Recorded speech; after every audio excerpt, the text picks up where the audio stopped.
The town didn't have a name worth remembering, just another scatter of warped timber and false hope clinging to the edge of Montana territory like a drunk clinging to his last bottle.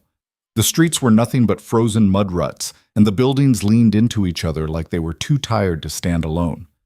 It was the kind of place people passed through on their way to somewhere better, or died trying. Cade Mercer rode in just after dawn, his horse's breath clouding in the bitter air. He wasn't looking for trouble, wasn't looking for much of anything except a hot meal and a place to sleep that didn't involve frozen ground. His coat was dusty, his hat pulled low, and his eyes carried the kind of emptiness that comes from seeing too much and forgetting how to care. He tied his horse outside a place that called itself a saloon, though it looked more like a barn with delusions. Inside, the air was thick with smoke and the sour smell of men who'd given up on soap. A few heads turned when he walked in, then turned back. Nobody cared. That was fine by him. "Whiskey," he said, dropping a coin on the bar. The bartender, a man with a face like a dried apple, poured without comment. Cade drank it slow, letting the burn settle into his chest. He wasn't planning to stay long, just long enough to shake the cold and move on. He'd been moving on for 3 years now, ever since the war had spit him out and left him with nothing but a rifle and a head full of noise he couldn't quiet. "You passing through or staying?" the bartender asked, more out of habit than interest. "Passing." Smart. Cade almost smiled. Almost. He finished the whiskey and stepped back out into the street. The sun was higher now, but it didn't do much to warm the air. He glanced around, taking stock. General store across the way? A feed shop that looked half collapsed? A boarding house that probably had rats? Standard setup. That's when he saw her. She was standing in the doorway of the general store, her arms wrapped around herself like she was trying to hold something together. Dark hair pulled back tight, pale skin, eyes that looked too old for the rest of her face. She wasn't pretty in the way men usually noticed, not soft or delicate. She was sharp, like something that had been honed down by too many bad days. But it wasn't her face that made Cade stop. It was the bruise on her jaw, faint, yellowing at the edges, but still there, and the way she flinched when a man's voice barked from inside the store. Cade knew that look. He'd seen it before. Seen it on his sister's face back when she was still alive, back when he'd been too young and too stupid to know what to do about it. He turned away. Not my problem. He'd learned that lesson the hard way. You couldn't save everyone. Hell, you couldn't save anyone, not really. People made their choices, lived with their consequences. That was the world. That was survival. He was halfway to the boarding house when he heard the crash. Glass breaking. A woman's voice. Low, careful, apologizing. Then a man's voice, louder, meaner. Cade stopped. Keep walking. But his feet didn't move. He turned back toward the store, slow, deliberate. Through the window, he could see her now, kneeling on the floor, picking up pieces of a broken jar. And standing over her was a man in a clean shirt and a black vest, his face red with anger. "Clumsy goddamn—" "I'm sorry, Mr. Harlow. I'll clean it up. I'll pay for it." "Damn right you will. Take it out of your wages." "But I—" The man's hand moved fast. Not a full hit, just a shove, but hard enough to knock her sideways into the counter. She caught herself, didn't cry out, didn't even look up, just steadied herself and went back to picking up glass.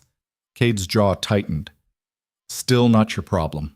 He pushed the door open and stepped inside.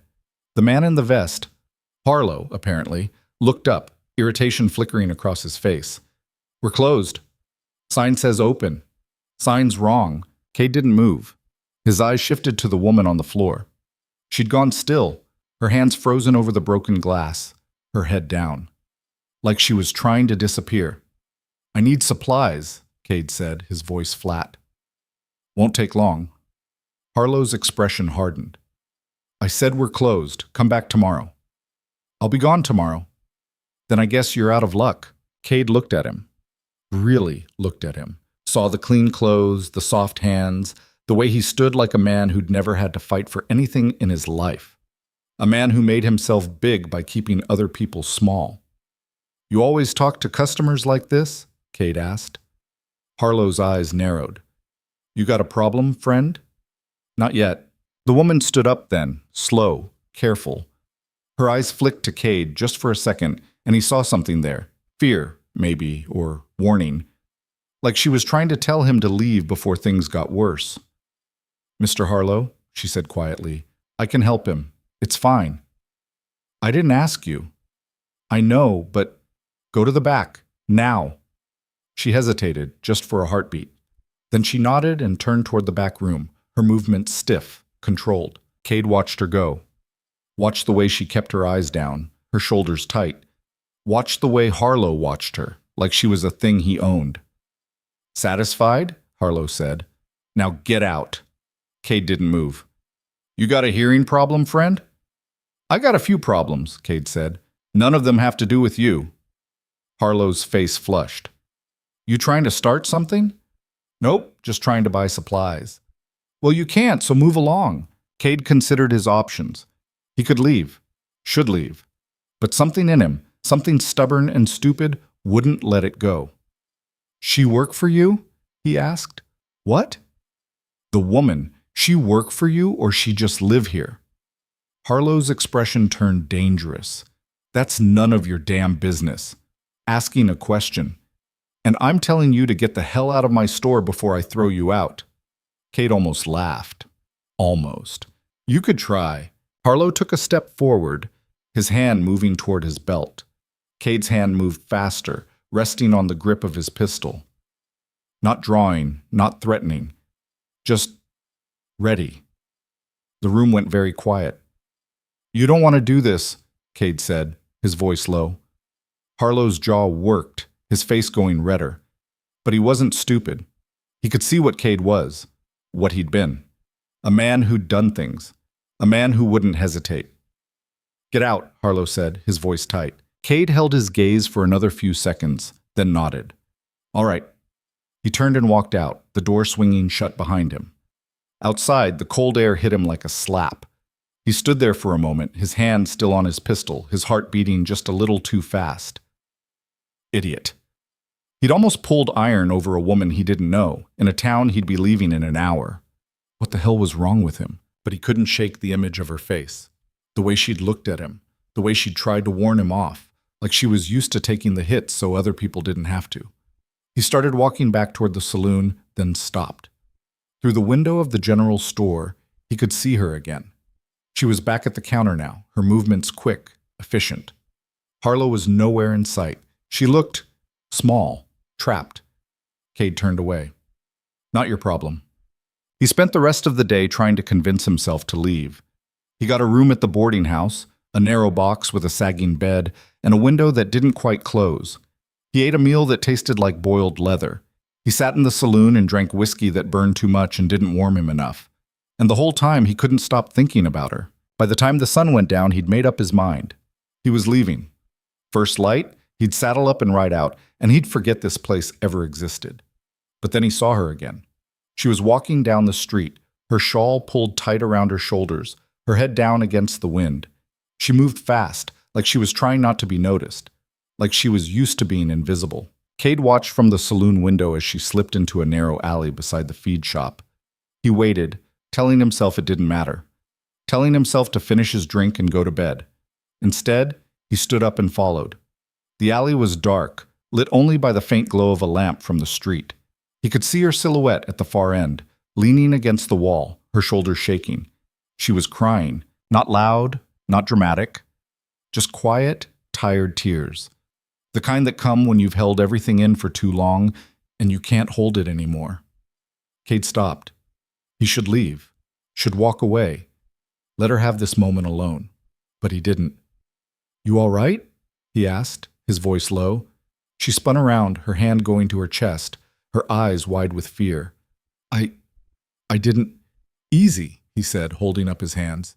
Didn't mean to scare you. She stared at him, her breath coming fast. Then recognition flickered across her face. You. From the store. Yeah. She wiped her eyes quickly, turning away. I'm fine. You should go. Doesn't look fine. I said I'm fine. Cade hesitated. He wasn't good at this. Wasn't good at talking, at comforting, at any of it. But he couldn't just walk away. Not this time. He do that to you? He asked, nodding toward her jaw. She didn't answer. Look, Cade said. I'm not trying to... You don't know anything about me, she said, her voice sharp. You don't know what I've been through, what I've had to do to survive. So don't stand there and pretend you care. I don't pretend. She laughed, bitter. Everyone pretends. Not me. She looked at him then, really looked at him. Her eyes were dark, searching, like she was trying to figure out if he was lying, like she'd heard too many lies to believe anything anymore. Why do you care? She asked finally. Cade didn't have a good answer for that. He wasn't even sure he knew. Maybe it was because she reminded him of his sister. Maybe it was because he was tired of walking away. Maybe it was because he'd spent 3 years trying to forget what it felt like to give a damn about anything, and it turned out he couldn't. I don't know, he said honestly. She blinked, surprised. Then something in her expression softened, just a little. I can't leave, she said quietly, even if I wanted to. I owe him. The store, the room, everything. I signed a contract. If I leave, he'll come after me. People break contracts. Not people like me. Not people with nowhere to go. Cade studied her, saw the exhaustion in her face, the resignation, saw a woman who'd been beaten down so many times she'd forgotten what it felt like to stand up. What's your name? He asked. She hesitated. Lena. Lena, he nodded. I'm Cade. I know, she said. I heard Harlow say it after you left. Cade's jaw tightened. He say anything else? He said you were trouble, said I should stay away from you. Sounds like good advice. She almost smiled. Almost. They stood there in the silence, the cold wind cutting through the alley. Cade didn't know what to say, didn't know what to do. All he knew was that he couldn't leave her here, couldn't walk away and pretend he hadn't seen. I'm leaving tomorrow, he said finally. Heading west. Got land out there. Not much, but it's mine. Lena looked at him, her expression guarded. Good for you. You could come with me. The words hung in the air between them. Lena's eyes widened. What? You could come with me, Cade repeated, his voice steady. No contract, no debt. Just out. She stared at him like he'd lost his mind. I don't even know you. I know. You could be worse than Harlow. I could be. You could... She stopped, shaking her head. Why would you do that? Why would you offer that to a stranger?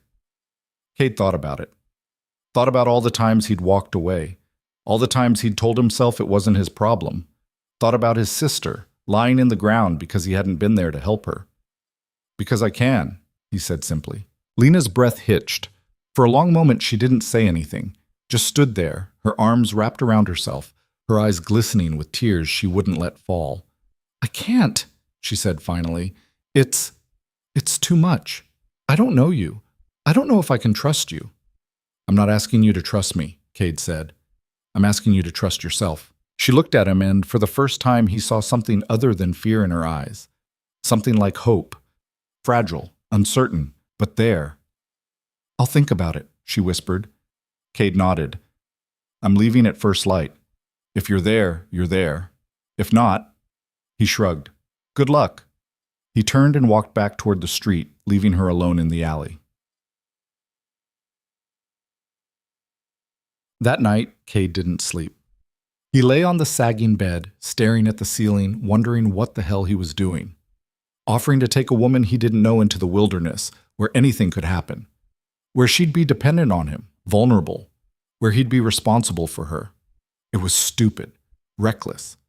The kind of thing that got people killed. But he couldn't take it back now. Couldn't unhear the sound of her crying. Couldn't unsee the bruise on her jaw. He got up before dawn, packed his few belongings, and saddled his horse. The town was still dark, the streets empty. He rode to the edge of the settlement and waited. The sun started to rise, painting the sky in shades of red and gold. Cade watched the road, his hand resting on the reins. He waited and waited. The light grew stronger, the cold easing just slightly. He told himself she wasn't coming, told himself it was for the best. She was smart to stay. She didn't know him, didn't owe him anything. He was about to turn his horse around when he saw her, a figure in the distance, walking fast, a bundle clutched in her arms. No horse, no wagon, just her, alone, moving toward him with her head down and her jaw set. Lena. She stopped a few feet away, her breath coming in quick clouds. Her eyes were red, like she'd been crying, but her expression was hard, determined. I'm not asking for charity, she said. And I'm not asking to be saved. If I come with you, I pull my weight. I work. I don't owe you anything except what I earn. Cade looked at her, saw the fear beneath the bravado, saw the courage it took to walk away from the only life she knew, even if it was a bad one. Deal, he said. She nodded, swallowing hard. Okay. Cade reached down and pulled her up behind him. She hesitated, then wrapped her arms around his waist, holding on tight. He could feel her trembling. You ready? He asked. No, she said honestly. Good. Neither am I. He kicked the horse into motion, and they rode out of that nameless town, leaving it behind in the dust. Neither of them looked back. Oh, the first day was hard. They rode through open country, the wind cutting through their clothes like knives. Lena didn't complain, didn't say much of anything, just held on and kept her head down. Cade didn't push her, didn't ask questions. He figured she'd talk when she was ready, or she wouldn't. Either way, it wasn't his business. By midday, the town was a smudge on the horizon behind them. By evening, it was gone. They made camp in a shallow valley, sheltered from the worst of the wind. Cade built a fire while Lena sat on a rock, her arms wrapped around her knees, staring at the flames. You hungry? Cade asked, pulling out some dried meat and hardtack. Not really. Eat anyway. Long ride tomorrow. She took the food without argument, chewing slowly. Cade watched her from the corner of his eye. She looked exhausted, like she'd been running on nothing but fear and adrenaline for too long. You got family? He asked. No? Friends? No. Anyone who'll miss you? She looked at him, her expression unreadable. No. Cade nodded. He understood that. Understood what it was like to be alone in the world, untethered, drifting. What about you? Lena asked after a long silence. What about me? You got family? Friends? No.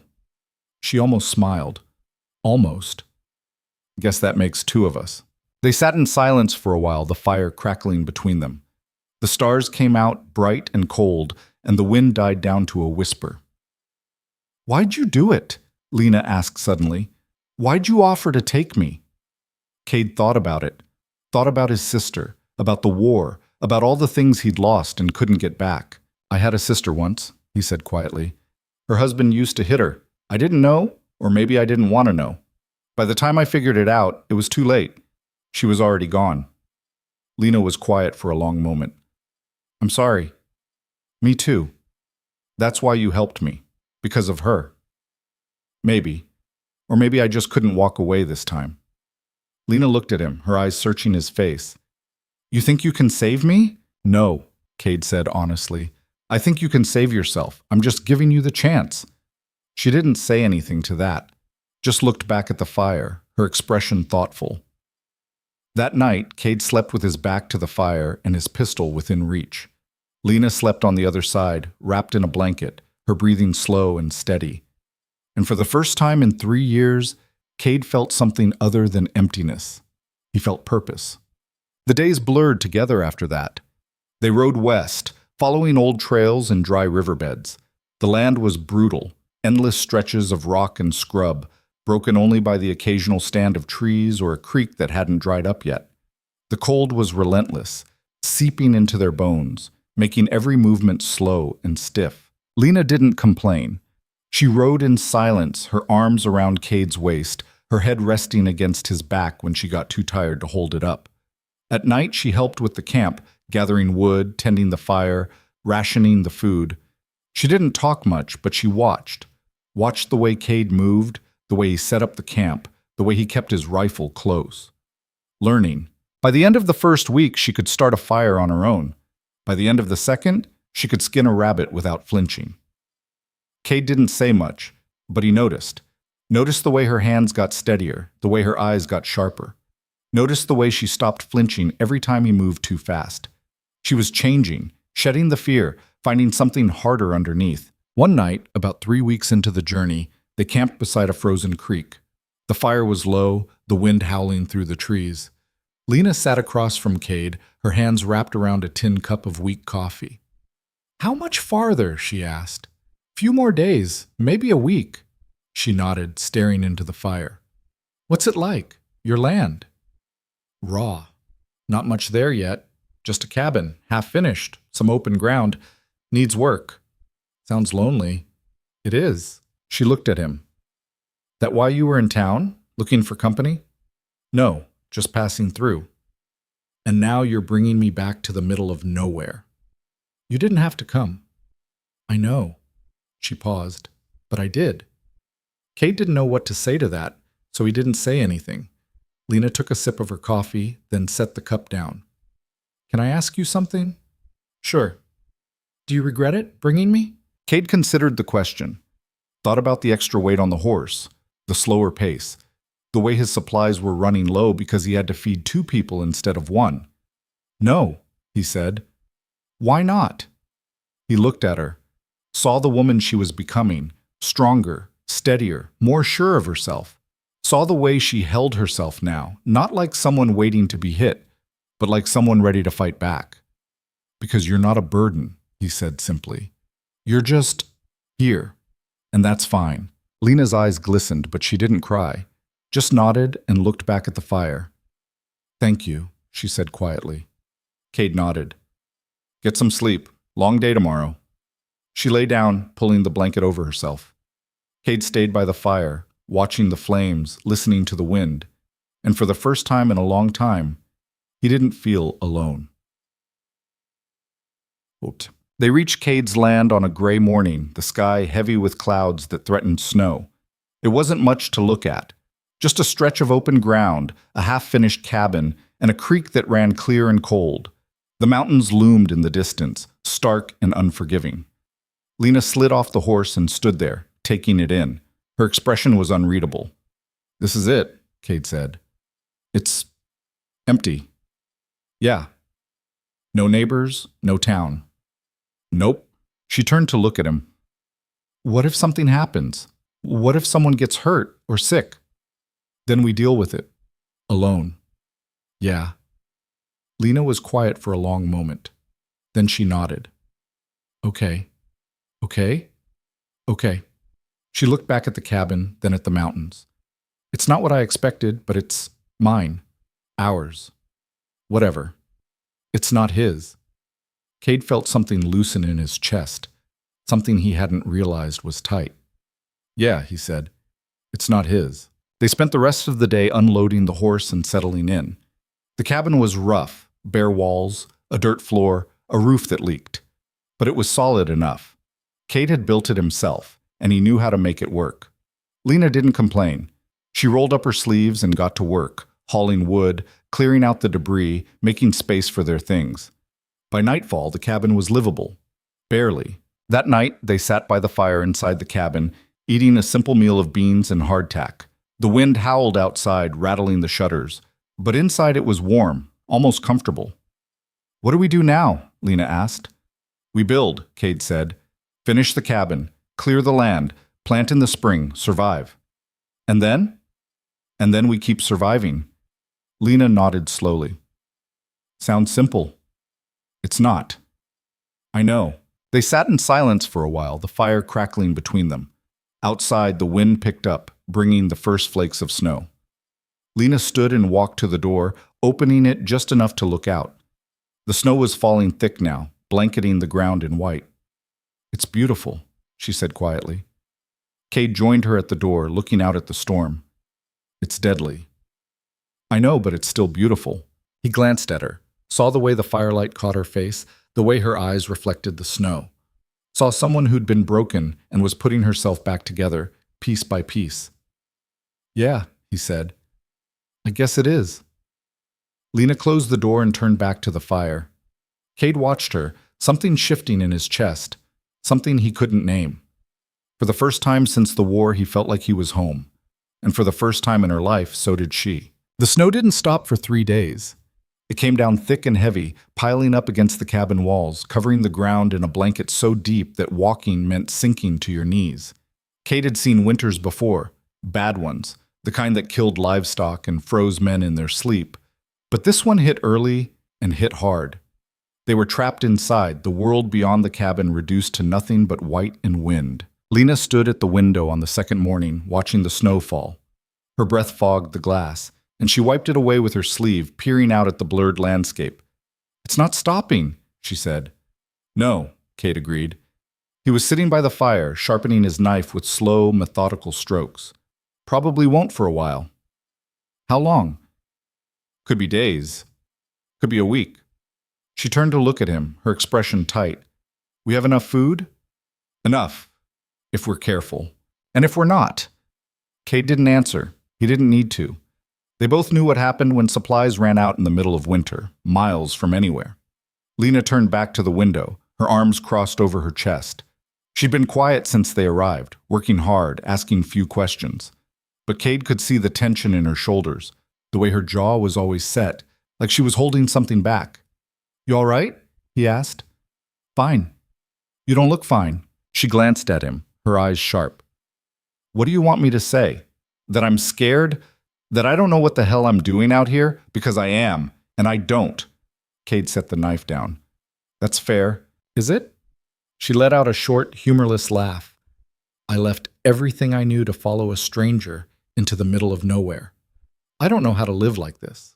I don't know how to survive out here, and now we're trapped in this cabin, with a storm that might not end, and I—" She stopped, pressing her hand to her mouth, her eyes glistening. Cade stood and walked over to her. He didn't touch her, didn't try to comfort her. He just stood there, close enough that she knew she wasn't alone. "You're doing fine," he said quietly. "I'm not." "You are. You're still here. You're still standing. That's more than most people can say." Lena shook her head. "I don't feel strong. I feel lost." "Good. Lost means you're not pretending anymore. Lost means you're figuring it out." She looked up at him, her eyes searching his face. "You really believe that?" "Yeah, I do." For a long moment, neither of them spoke. The fire crackled behind them, and the wind howled outside, rattling the shutters. Then Lena nodded, wiping her eyes with the back of her hand. "Okay," she said. "Okay." Cade went back to the fire, and Lena stayed at the window, watching the snow. But something had shifted between them. Something small, but real. That night, they ate a sparse meal of dried meat and beans, rationing what they had. Lena didn't complain, didn't ask for more. She just ate what she was given and cleaned her plate in silence. "Tomorrow," Cade said, "if the snow lets up, we'll check the traps. See if we caught anything. And if we didn't, then we make do with what we have." Lena nodded. She was learning not to ask questions she didn't want answers to. The snow didn't let up. By the fourth day, the cabin felt smaller. The walls seemed to press in, the silence between them growing heavier. They moved around each other carefully, like two animals sharing a den, neither quite sure if the other was friend or threat. Cade spent most of his time maintaining the fire, keeping the cabin warm. Lena organized their supplies, counting and recounting, trying to make the numbers work in their favor. They didn't talk much. There wasn't much to say. But on the fifth night, something broke. Cade had gone outside to bring in more wood, and when he came back, he found Lena sitting on the floor, her back against the wall, her knees pulled to her chest. She wasn't crying, but her face was pale, her eyes distant. "Lena?" She didn't respond. Cade set the wood down and crouched in front of her. "Hey, what's wrong?" "I can't do this," she whispered. "Can't do what?" "This. Any of this. I thought I could, but I can't. I'm not strong enough." "You've been doing it for 5 days." 5 days isn't a lifetime. Cade sat down beside her, his back against the wall. He didn't try to argue, didn't try to convince her she was wrong. He just sat there, close enough that their shoulders almost touched. "You know what I learned in the war?"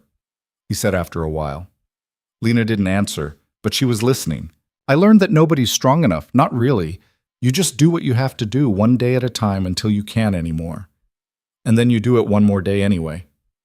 "That sounds miserable." "It is, but it's also the truth." Lena turned her head to look at him. "You ever think about giving up?" "Every day." "Why don't you?" Cade thought about it. "I don't know. Stubbornness, maybe. Or maybe I just don't know what else to do." Lena let out a breath, something between a laugh and a sob. "We're a mess, aren't we?" "Yeah, we are." She leaned her head back against the wall, closing her eyes. "I'm tired, Cade. I'm so tired." "I know. I don't know if I can keep doing this." "You don't have to know. You just have to wake up tomorrow and try again." Lena opened her eyes and looked at him, really looked at him. Saw the exhaustion in his face, the lines around his eyes, the weight he carried that he never talked about. "You're tired too," she said. "Yeah." "So why do you keep going?" Cade hesitated. Then he said, "Because you're here, and that means I can't quit." Lena's breath caught. For a long moment, she didn't say anything. Then she reached out and took his hand, her fingers cold and rough. "Okay," she said quietly. "Okay." They sat there in the silence, holding hands, two broken people trying to hold each other together. The storm finally broke on the 6th day. Cade woke to sunlight streaming through the cracks in the shutters, bright and sharp, after days of gray. He got up and opened the door, stepping out into a world transformed. The snow had stopped. The sky was clear and blue, the air so cold it burned his lungs. The drifts were waist-high in places, pristine and blinding in the sunlight. Behind him, Lena appeared in the doorway, squinting against the brightness. "It stopped," she said. "Yeah." She stepped outside, her boots crunching in the snow. She turned in a slow circle, taking it all in, the white landscape, the mountains in the distance, the silence that was somehow louder than the storm had been. "It's beautiful," she said. "It's dangerous." "Can it be both?" Cade glanced at her, saw the faint smile on her lips, the color returning to her cheeks. Saw someone who was starting to see the world not just as a place to survive, but as a place to live. "Yeah," he said. "I guess it can." They spent the morning digging out. Cade cleared a path to the shed where they kept the tools and what little firewood they had left. Lena worked beside him, shoveling snow, her movements clumsy at first, but getting stronger with each pass. By midday, they'd cleared enough space to move around. Cade checked the traps they'd set before the storm, and to his relief, they'd caught 2 rabbits. It wasn't much, but it was enough to stretch their supplies a few more days. That night, they roasted the rabbits over the fire, the smell filling the cabin, rich and savory. Lena ate slowly, savoring every bite, and Cade found himself watching her, noting the way her shoulders had relaxed, the way her eyes weren't quite so haunted anymore. "Better?" he asked. "Much." She looked at him. "Thank you." "For what?" "For not giving up on me. When I couldn't see past the storm."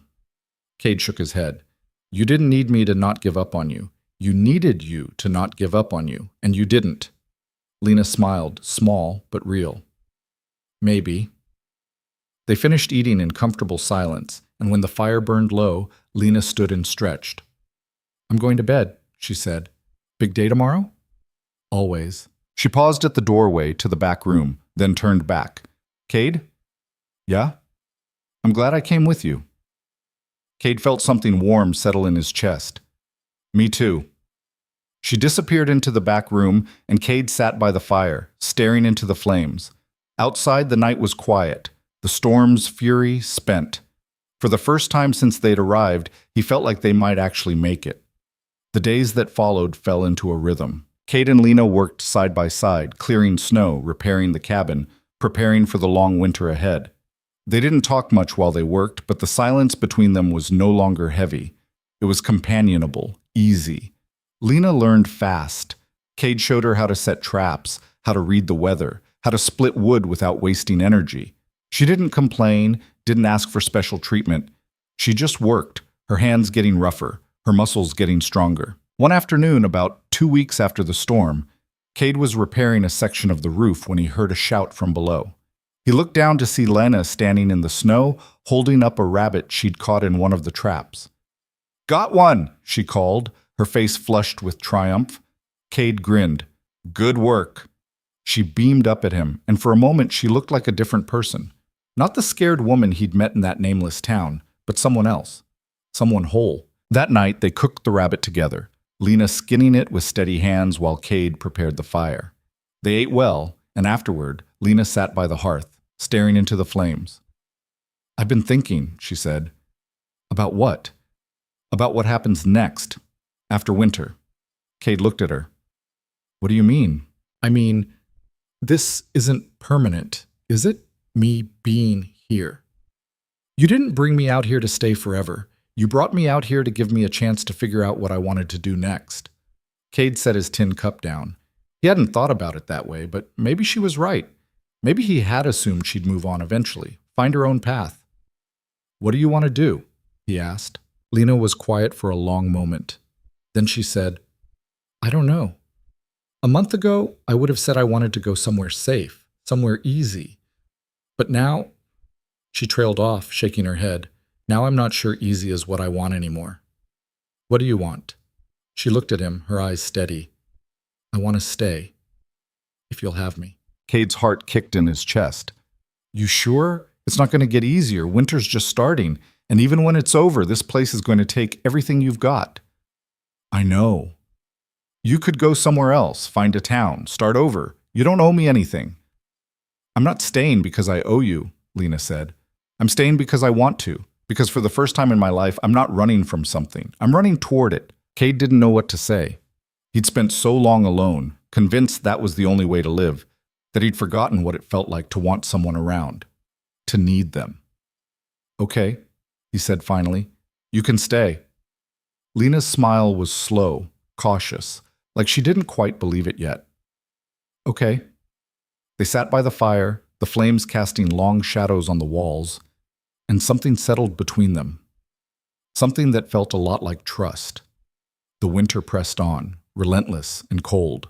There were hard days, days when the wind was so fierce they couldn't leave the cabin, days when their supplies ran dangerously low, days when the cold seeped so deep into their bones they thought they'd never be warm again. But there were good days too, days when the sun came out and turned the snow into a field of diamonds, days when they caught enough game to eat well, days when they sat by the fire and talked, really talked, about their lives, their pasts, the things they'd lost and the things they hoped to find. Cade told her about the war, about the things he'd done and the things he couldn't undo. He told her about his sister, about the guilt that followed him like a shadow. Lena told him about her life before Harlow, about the family she'd lost to sickness, about the years she'd spent drifting from place to place, looking for somewhere to belong. She told him about the contract she'd signed, thinking it would give her security, only to realize too late that she'd traded her freedom for survival. "I thought I was being smart," she said one night. "I thought I was protecting myself, but all I did was put myself in a cage." "You're out now," Cade said. "Yeah, but I'm scared I'll do it again, that I'll find another cage and convince myself it's safety." "You won't." "How do you know?" "Because you're not the same person you were a month ago. You're stronger now. You know what freedom feels like. You're not going to give it up."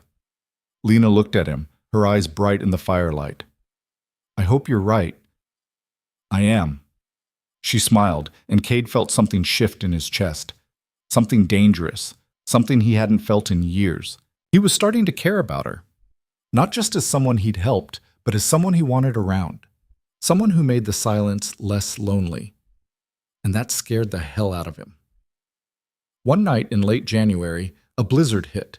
It came out of nowhere, the wind howling like a living thing, the snow falling so thick they couldn't see more than a few feet beyond the cabin. Cade reinforced the door and shutters, piling snow against the walls to keep the wind out.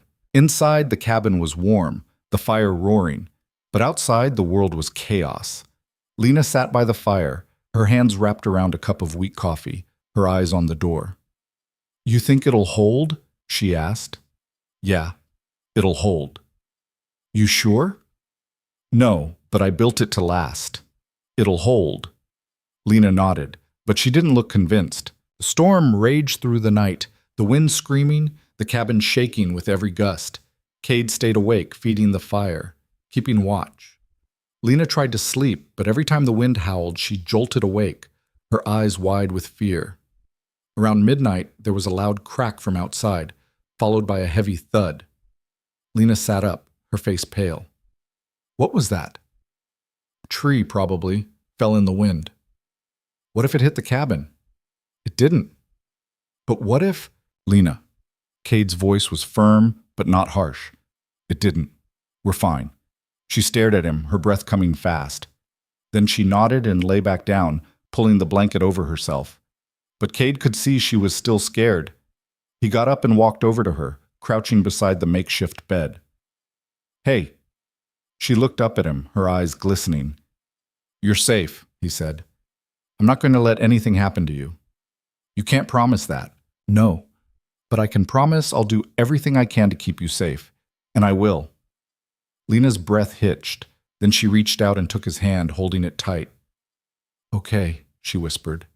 Cade stayed there, crouched beside her, until her breathing slowed and she finally fell asleep. Then he went back to the fire, his hand still warm from hers. The storm lasted 2 days. When it finally passed, the world outside was buried under even more snow. But the cabin had held. They were safe. Cade and Lena dug out again, working in silence, their movements synchronized. They'd fallen into a partnership, each knowing what the other needed without having to ask. That night, as they sat by the fire, Lena turned to Cade and said, "I'm not scared anymore." "No? No, I mean, I'm still scared of plenty of things, but not of being here. Not of this." Cade looked at her, saw the strength in her face, the confidence that hadn't been there before. "Good," he said. "I think I'm starting to understand what you meant," she continued, "about doing it one day at a time, about not needing to be strong, just stubborn." "Yeah? Yeah. I'm not the person I was when I left that town, and I'm not the person I was a month ago. I'm someone else, someone I think I like better." Cade smiled. "I like her better too." Lena laughed, the sound warm and genuine. "You're not so bad yourself, Cade Mercer." High praise. "Don't let it go to your head." They sat in comfortable silence, the fire crackling between them. Outside, the wind had died down, and the night was still. For the first time in a long time, Cade felt something close to peace. By early February, the worst of the winter had passed. The days were still cold, but the storms were less frequent, the sun more persistent. Cade and Lena started planning for spring, what they'd plant, how they'd expand the cabin, what repairs needed to be made. Lena had ideas. Good ones. She sketched out a garden layout on a piece of old parchment, mapping where they'd plant vegetables, herbs, maybe even some flowers. "Flowers?"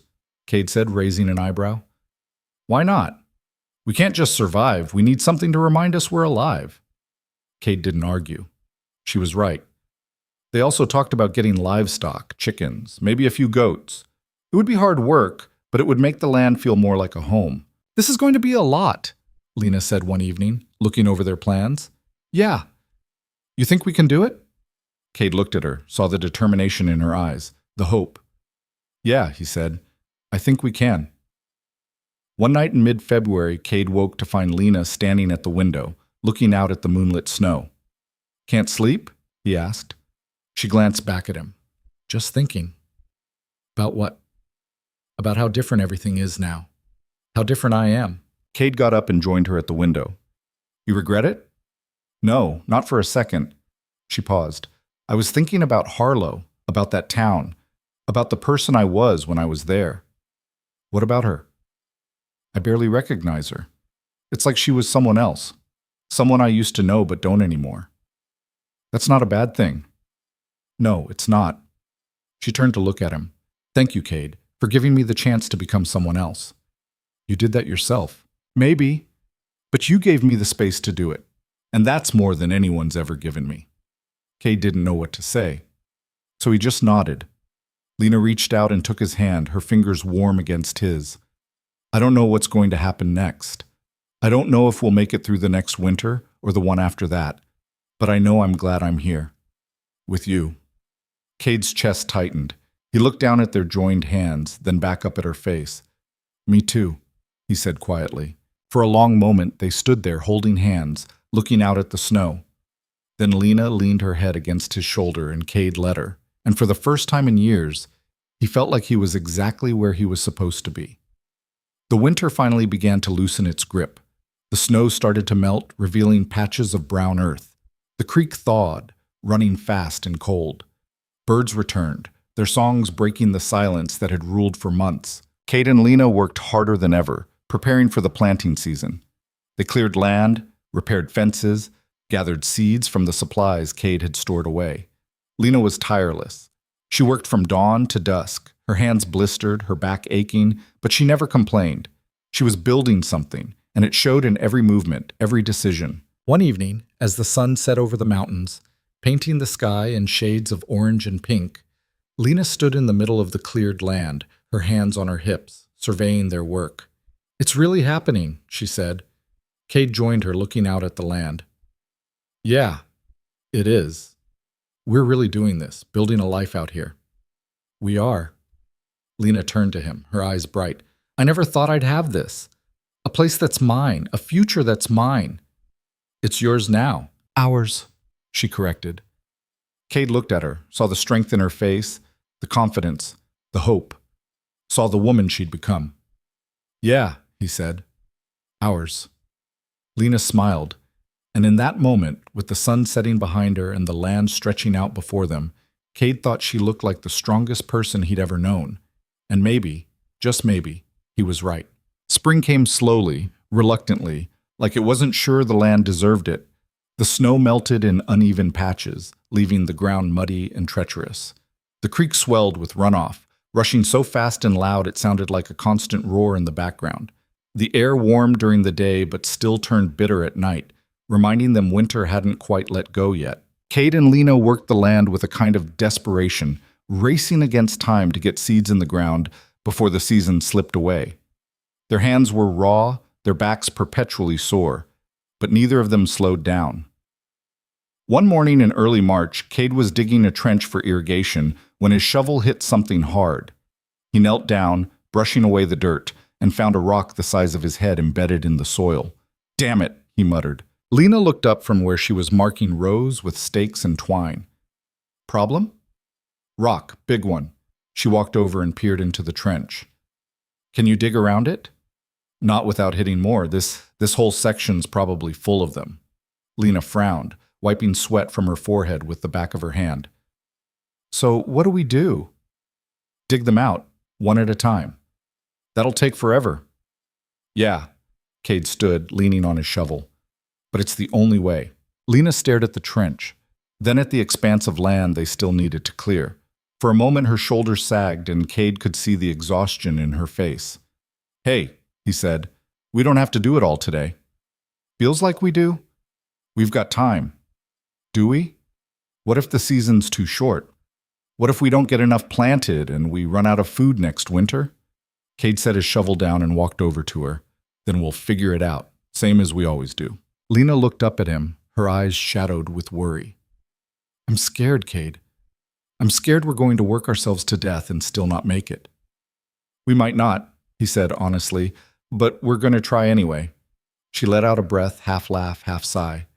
You're terrible at pep talks. I know. She shook her head, but there was a faint smile on her lips. All right, let's dig out some rocks. They worked together, prying the stones from the earth, hauling them to the edge of the field where they'd started building a low wall. It was back-breaking work, and by midday they'd only cleared a small section. But it was progress. That night, Lena sat by the fire, flexing her fingers, which were stiff and swollen from gripping the shovel. Cade handed her a cup of water, and she took it gratefully. My hands feel like they're going to fall off, she said. They'll toughen up. That's what you said about my feet, and my back, and everything else. Cade smiled. And I was right. Lena glared at him, but there was no heat in it. You're enjoying this, aren't you? Watching me suffer. Little bit. She threw a small piece of kindling at him, which he dodged easily. They both laughed, the sound filling the cabin, warm and real. Later, as Lena lay down to sleep, she said quietly, I don't mind it, the work, the pain. It feels earned, like I'm building something that's actually mine. Cade looked over at her. It is yours. Ours, she said again, softer this time. Yeah, Cade agreed. Ours. The weeks passed in a blur of labor and small victories. They planted potatoes, carrots, beans, and squash. Lena's garden started to take shape, neat rows marked with stakes and carefully tended. Cade built a chicken coop, rough but functional, and they managed to trade with a passing traveler for 4 hens and a rooster. The chickens were loud and chaotic, pecking at everything, but Lena loved them. She named each one, which Cade thought was ridiculous but didn't say out loud. That one's Rosie, she said, pointing to a rust-colored hen. And that's Mabel, and that's Dottie, and Bulge. You know we're going to eat them eventually, right? Cade said. Lena shot him a look. Not Rosie. Lena, not Rosie. Cade sighed. Fine, not Rosie. She grinned, victorious, and went back to scattering feed. Despite the constant work, there were moments of unexpected joy. Mornings when the sun broke through the clouds and turned the dew on the grass into a field of diamonds. Evenings when they sat outside the cabin, watching the sky turn purple and gold. Nights when they sat by the fire and talked about nothing and everything, their voices low and comfortable. Cade found himself looking forward to those moments more than he cared to admit. Found himself watching Lena when she wasn't looking, noticing the way her face had filled out now that they were eating better, the way her eyes had lost that haunted look, the way she moved with confidence instead of fear. She was different now, stronger, steadier. But there was something else too, something softer, something that hadn't been there before. Or maybe it had always been there, buried under layers of survival and fear, and now it was finally surfacing. One evening in late April, Cade was repairing a fence post when he heard Lena call his name. There was something urgent in her voice, and he dropped his tools and ran toward the cabin. He found her standing at the edge of the garden, staring down at the ground, her hand pressed to her mouth. "What's wrong?" he asked, his heart pounding. She pointed, and Cade looked down to see the first green shoots breaking through the soil, tiny, fragile, but unmistakably there. "They're growing," Lena said, her voice thick with emotion. "The seeds. They're actually growing." Cade felt something loosen in his chest.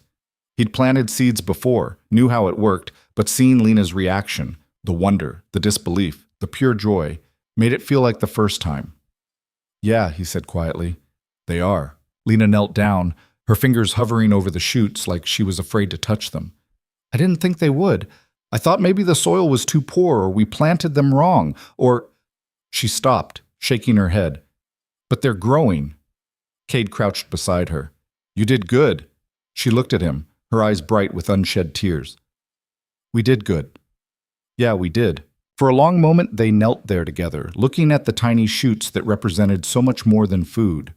They represented hope, proof that they could build something, that they could make this land give back what they put into it, proof that they were going to make it. That night, Lena was restless. She kept getting up, going to the window, looking out at the garden even though it was too dark to see anything. "You all right?" Cade asked. "I just want to make sure they're still there," she said. "They're not going anywhere." "I know, She trailed off, then turned to face him. "I've never had anything before, Cade. Not really. I've never had something that was mine, that I made with my own hands, and now I do, and I don't know what to do with that feeling." Cade understood. He'd felt it too, years ago, when he'd first claimed this land. The disbelief, the fear that it would all be taken away. "You just hold on to it," he said, "and you protect it." "What if I can't?" "You can. You're stronger than you think." Lena walked over to him, sitting down on the edge of his bed. They were close now, closer than they'd been since that night in the blizzard when she'd held his hand. "You really believe that?" she asked. "I do." She looked at him for a long moment, her eyes searching his face. Then she said, "I think I'm falling in love with this place." Cade's heart kicked. "Yeah?" "Yeah, it's hard and it's brutal, and half the time I'm exhausted and scared. But it's mine, ours, and I love it." Cade swallowed. "That's good." Lena smiled, soft and uncertain. "Is it?" "Yeah, it is." She nodded, then stood and walked back to her own bed. But before she lay down, she turned back to him. "Cade?" "Yeah?" "Thank you for all of this." "You don't have to keep thanking me." "I know, but I want to." Cade didn't know what to say to that, so he just nodded, and Lena lay down, pulling the blanket over herself. But as Cade lay there in the dark, listening to her breathe, he couldn't stop thinking about what she'd said. She was falling in love with the place, and he was starting to realize he was falling in love with her. May brought warmer weather and longer days. The garden flourished, the shoots growing taller and stronger. The chickens laid eggs almost daily, and Lena gathered them with the kind of pride that made Cade smile despite himself. They fell into a routine that felt almost domestic. Cade would wake early, tend to the animals, and check the traps. Lena would prepare breakfast, then spend the morning in the garden. In the afternoons, they worked together on whatever project needed doing, repairing the cabin, clearing more land, reinforcing the fences. It was hard work, but it didn't feel like a burden anymore. It felt like building a life. One afternoon, Cade was replacing some of the roof shingles when Lena appeared below, shading her eyes against the sun. "You need help up there?" she called. "I'm good." "You sure? You've been up there for hours." "I said I'm good." Lena crossed her arms. "You're stubborn, you know that?" "So are you." "Fair point." She paused. "When you're done, come down. I want to show you something." Cade climbed down, wiping sweat from his forehead. "What is it?" Lena grabbed his hand and pulled him toward the garden. She led him to the far corner where she'd been working on something for the past few days. "Look," she said, pointing. Cade looked and saw a row of small flowers, their petals bright yellow against the dark soil. "You planted flowers," he said. "I told you I would." She smiled. "I know they're not practical, but they're good," Cade said. "They're really good." Lena's smile widened. "You think so?" "Yeah, they're perfect." She looked at the flowers, her expression soft. "They remind me that we're not just surviving, we're living." Cade looked at her, at the way the sunlight caught her hair, the way her face glowed with pride and happiness. He felt something shift inside him, something deep and unmistakable. He was in love with her. The realization hit him like a punch to the chest. He'd been telling himself it was just companionship, just gratitude for having someone to share the work with. But it wasn't. It was more than that. He was in love with her, and that terrified him. "Cade?" Lena was looking at him, her brow furrowed. "You all right?" "Yeah," he said quickly. "Just tired." She studied him for a moment, then nodded. "You should rest. You've been working too hard." "So have you. Then we'll both rest." She smiled. "Deal?" "Deal." That evening they sat outside the cabin, watching the sun set over the mountains. The air was warm, the sky painted in shades of pink and orange. It was peaceful, almost painfully so. Lena leaned back on her hands, tilting her face toward the sky. "I could get used to this." "Yeah?" "Yeah, it's nice. Quiet." Cade glanced at her. "You miss the town? People?" Lena thought about it. "Sometimes. I miss the noise, I guess. The feeling of being around other people. But not enough to go back." "You could, if you wanted to. Go to a different town. Start over." Lena turned to look at him, her expression unreadable. "Is that what you want? For me to leave?" "No," Cade said quickly. I don't want you to feel trapped here." "I don't feel trapped." She paused. "I feel free. For the first time in my life, I feel free. And I'm not giving that up." Cade nodded, relief flooding through him. "Good." They sat in silence for a while, watching the light fade. Then Lena said, "Can I ask you something?" "Sure." "Why did you really bring me out here? And don't say it was just because of your sister. There's more to it than that." Cade hesitated. He'd been asking himself the same question for months, and he still wasn't sure he had a good answer. "I think," he said slowly, "I was tired of being alone. I didn't know it until I saw you, but I was. And I thought, maybe if I helped you, it would help me too." "And did it?" Cade looked at her. "Yeah, it did." Lena smiled, small but genuine. "Good. Because you helped me more than you know. You helped yourself." "Maybe. But you gave me the chance."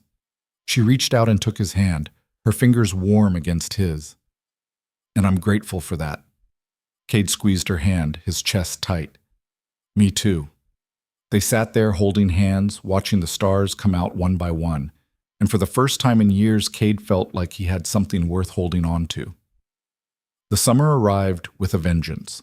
The days were long and hot, the sun beating down mercilessly. The garden needed constant watering, the crops demanding more attention than Cade had anticipated. They worked from dawn to dusk, collapsing into bed each night too exhausted to do anything but sleep. But the work was paying off. The vegetables were thriving, the chickens were healthy, and the land was starting to look less like a barren wasteland and more like a homestead. One evening in late June, Cade came back from checking the traps to find Lena standing in the middle of the garden, her hands on her hips, a satisfied smile on her face. "What?" he asked. "Look." She gestured at the rows of plants, now thick and green. "We did this, you and me. We actually did this." Cade looked at the garden, then at the cabin, then at the land stretching out around them. She was right. They'd done this, built it from nothing. Yeah, he said, we did. Lena turned to him, her eyes bright. I'm proud of us. Me too. She walked over to him, standing close. Cade, I need to tell you something. His heart started to pound. What is it? She hesitated, then took a breath. I'm happy here. Happier than I've ever been. And a big part of that is because of you. Cade swallowed. Lena, I'm not asking for anything, she said quickly. I just wanted you to know that you matter to me. A lot. Cade looked at her, at the vulnerability in her eyes, the hope. He knew he should say something, should tell her how he felt, but the words stuck in his throat. You matter to me too, he said finally, more than I know how to say. Lena's smile was soft, understanding. That's enough. She stood on her toes and kissed his cheek, then turned and walked back toward the cabin, leaving Cade standing there, his hand pressed to where her lips had been. He was in love with her, and he was terrified of what that meant. The rest of the summer passed in a haze of heat and hard work. Cade and Lena grew closer, their partnership deepening into something more. They didn't talk about it, didn't put a name to it, but it was there in the way they moved around each other, the way they anticipated each other's needs, the way they sat a little closer by the fire at night. One evening in early August, a storm rolled in. It started with distant thunder, then the wind picked up, bending the trees and whipping the grass into a frenzy. Cade and Lena rushed to secure the animals and bring everything inside before the rain hit. The storm was fierce, the rain coming down in sheets, the lightning illuminating the cabin in brief, blinding flashes. They sat by the fire, listening to the thunder shake the walls. Think it'll pass soon? Lena asked. Hard to say. Could be an hour. Could be all night. Lena nodded, pulling her knees to her chest. She looked nervous, her eyes darting to the door every time the thunder cracked. You all right? Cade asked. I don't like storms. Scared? A little. She looked at him. That bother you? No. Fear's normal. Even for you? Cade thought about it. Yeah. Even for me. What are you scared of? He hesitated, then said, losing this. Losing you. Lena's eyes widened. Cade, I know it's not my place to say. I know we haven't talked about whatever this is, but I need you to know. You're not just my partner in this. You're more than that. Lena stared at him, her breath catching. Then she moved across the cabin and sat beside him, close enough that their shoulders touched. You're more than that to me too, she said quietly. Cade turned to look at her, and for a long moment, they just stared at each other, the storm raging outside, the firelight flickering between them. Then Lena leaned in and kissed him. It was soft at first, tentative, like she wasn't sure if it was allowed. But Cade kissed her back, his hand coming up to cup her face, and she melted into him, her arms wrapping around his neck. When they finally pulled apart, they were both breathless. I've wanted to do that for a while, Lena admitted. Me too. She laughed, resting her forehead against his. We're not very good at this, are we? No, but I don't care. Me neither. They kissed again, slower this time, deeper, and the storm outside faded into background noise. All that mattered was this, her in his arms, the warmth of her, the certainty that this was right. When they finally pulled apart, Lena said, What happens now? I don't know, Cade admitted. But I want you to stay. Not just for the work, not just because you have nowhere else to go. I want you to stay because you want to be here, with me. Lena smiled, her eyes glistening. I do want to be here, with you. I can't imagine being anywhere else. Good, because I can't imagine you anywhere else either. They sat there, wrapped in each other's arms, listening to the storm. And when the rain finally stopped and the sky cleared, they were still there, holding on like they'd never let go. The next morning, everything felt different. Not in a bad way, just different. Like something had shifted, settled into place. They worked side by side as always, but now there was a new ease between them. Lena would brush past him and smile, her hand lingering on his arm. Cade would catch her eye across the garden and feel his chest tighten with something that wasn't fear. It was happiness. One evening, as they sat outside watching the sunset, Lena said, I think we're going to make it, Cade. Yeah? Yeah. I think we're actually going to make it. Cade looked at her, at the strength in her face, the certainty. I think so too. Lena leaned her head on his shoulder, and Cade wrapped his arm around her, holding her close. They sat there as the sun dipped below the mountains, painting the sky in brilliant colors. And for the first time in his life, Cade felt like he was exactly where he belonged. With her. On this land. Building a life that was theirs. And that was enough. The harvest came in September, earlier than expected, but bountiful enough to make Lena cry when she pulled the first potato from the ground. She held it up, dirt still clinging to the skin, her eyes wet with tears she didn't bother to hide. "Look at this," she said, her voice breaking. "We grew this." Cade stood beside her, his hand on her shoulder. "Yeah, we did." They spent the next 2 weeks bringing in everything they'd planted. Potatoes, carrots, beans, squash. All of it went into the root cellar Cade had dug beneath the cabin. It wasn't a huge harvest, but it was enough to get them through the winter with some to spare. Lena worked tirelessly, sorting and storing, making sure nothing went to waste. She'd become meticulous about it, almost obsessive, and Cade understood why. This food represented survival. It represented security. It represented everything she'd never had before. One evening, after they'd finished storing the last of the harvest, Lena stood in the root cellar, looking at the shelves lined with jars and baskets. "We did it," she said softly. "We actually did it." Cade came down the ladder and stood beside her. "You sound surprised." "I am. Part of me thought we'd fail, that the crops would die or the animals would get sick or something would go wrong. Things did go wrong. We just fixed them." Lena smiled. "Yeah, we did." She turned to him. "I've been thinking." "About what?" "About what comes next. We've got food for winter, the cabin's solid, the animals are healthy. We've got everything we need to survive." "That's good, isn't it?" "It is. But I don't want to just survive anymore, Cade. I want to build something bigger, something that lasts." Cade looked at her, saw the determination in her eyes, the ambition. "What did you have in mind?"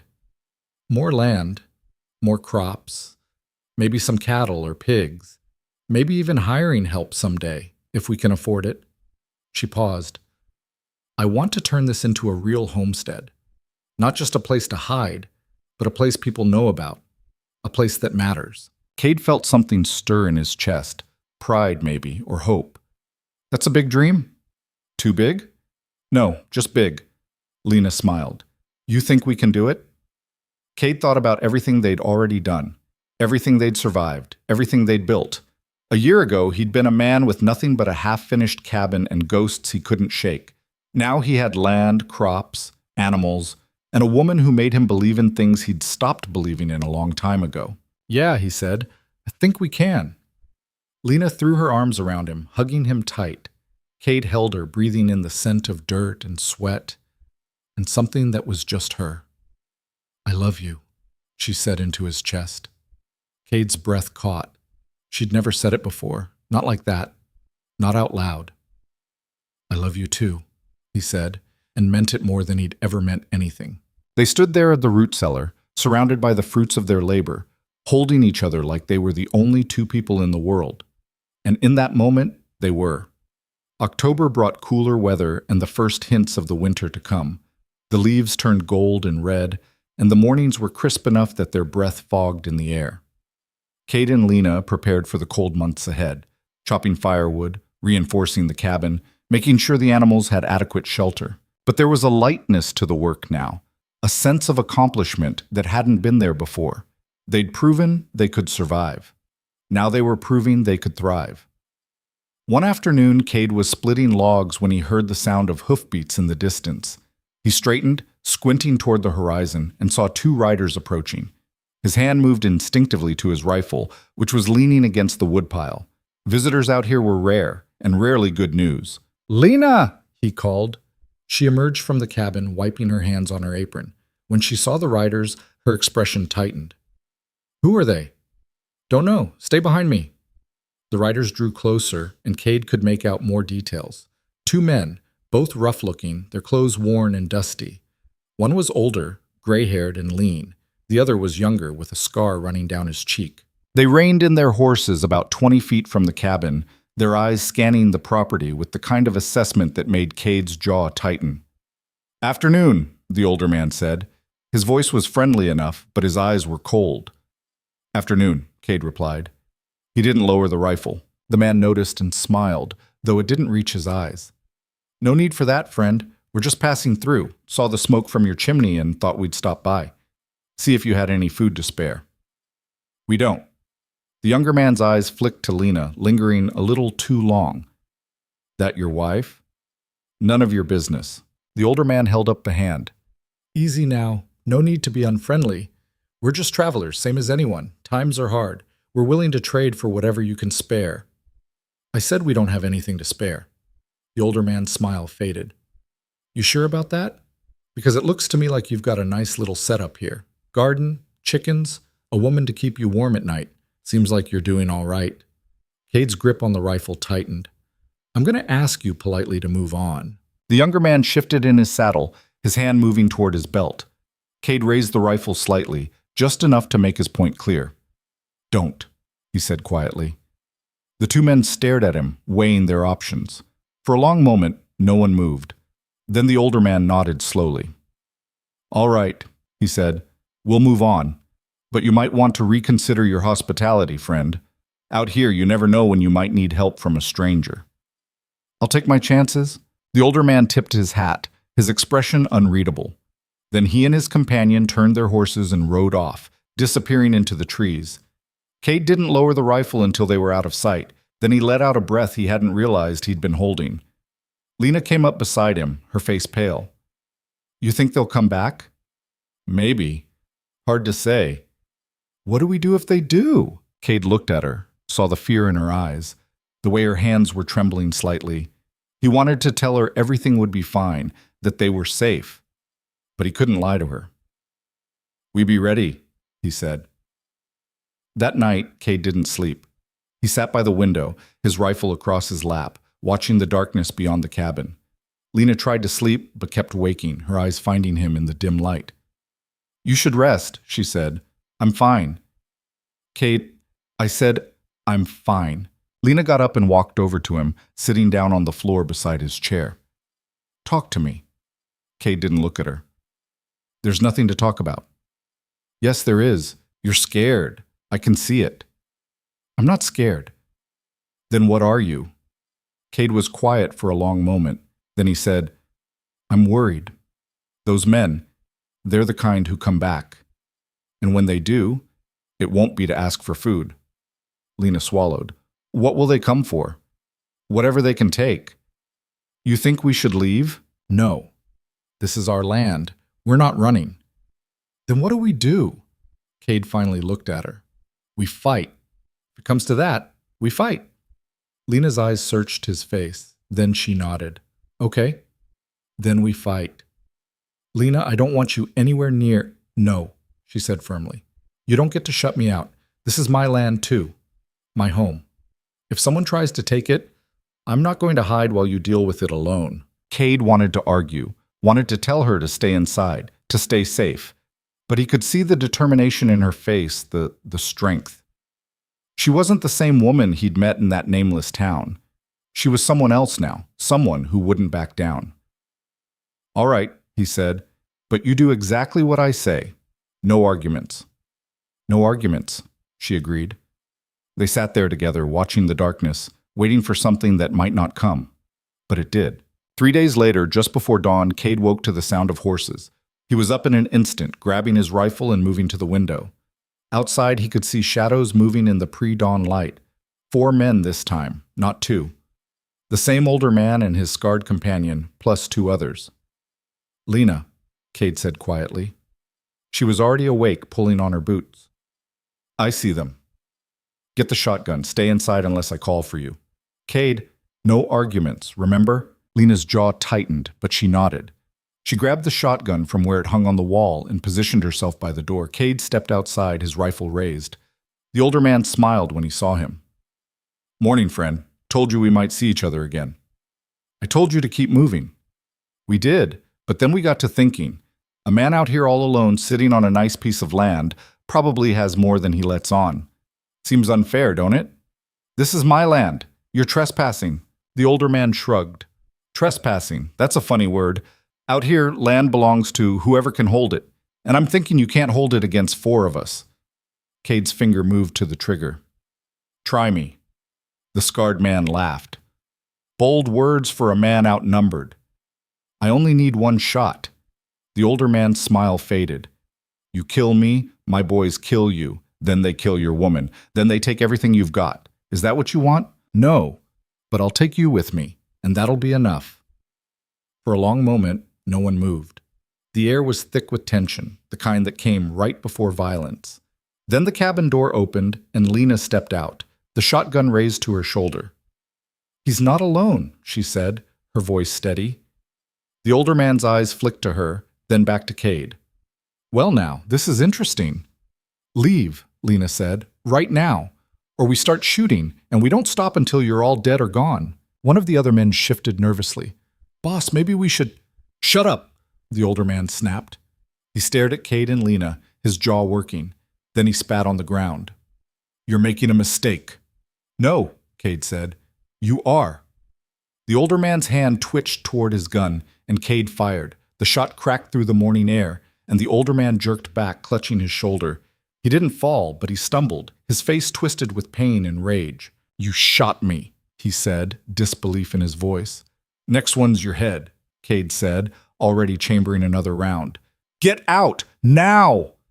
The scarred man raised his gun, but Lena fired the shotgun, the blast tearing into the ground at his horse's feet. The animal reared, nearly throwing him, and he fought to keep control. Go, Cade shouted. The men hesitated. Then the scarred one grabbed the older man's reins and yanked his horse around. The other 2 followed, and they rode off fast, disappearing into the trees. Cade kept his rifle raised until they were out of sight. Then he lowered it, his hands shaking slightly. Lena lowered the shotgun, her face pale, but her eyes blazing. You think they'll come back? Not any time soon, maybe not ever. He looked at her. You did good. I was terrified. So was I. But we did it anyway. Lena let out a shaky laugh. Yeah, we did. They stood there in the early morning light, the adrenaline slowly fading, replaced by something else. Relief, maybe. Or pride. They'd defended their land, their home, and they'd done it together. The days that followed were tense. Cade kept watch at night, his rifle always within reach. Lena stayed close, her shotgun loaded and ready. But the men didn't come back. Days turned into weeks, and eventually the tension began to ease. One evening in late October, as they sat by the fire, Lena said, Do you think we'll always have to live like this? Always waiting for the next threat? Cade thought about it. Maybe. Out here, there's always going to be people who want to take what isn't theirs.